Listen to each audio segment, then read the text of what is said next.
पृष्ठभूमि। कुरुक्षेत्र में युद्ध का वातावरण तैयार है। दोनों विशाल सेनाएं आमने सामने खड़ी है। धृतराष्ट्र पूछ रहा है और संजय युद्धभूमि का दृश्य बता रहा है। इसी दृश्य में अब दुर्योधन ने पांडवों की सेना को व्यवस्थित रूप से तैयार देखा और उसे अपने भीतर एक भय और असुरक्षा का अनुभव हुआ।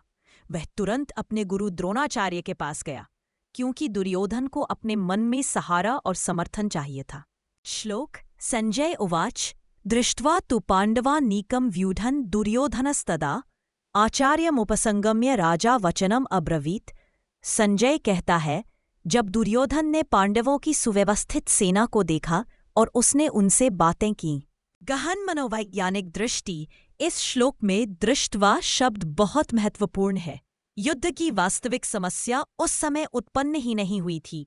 समस्या उस समय उत्पन्न हुई जब दुर्योधन ने पांडवों की शक्ति को देखा और अपने भीतर तुलना, कंपैरिजन और भय को जन्म दिया। मनुष्य के जीवन में भी यही होता है। हम किसी दूसरे को आगे बढ़ते देखते हैं और हमारे भीतर डर, जलन, असुरक्षा उत्पन्न हो जाती है। हम सहारे की तलाश करते हैं ऐसे व्यक्ति की जो हमारे मन को बहला दे, परंतु बहलावा कभी वास्तविक प्रगति नहीं ला सकता। प्रगति तब आती है जब हम अपने भीतर उठे भय को पहचानें और उसे साहस में बदलें।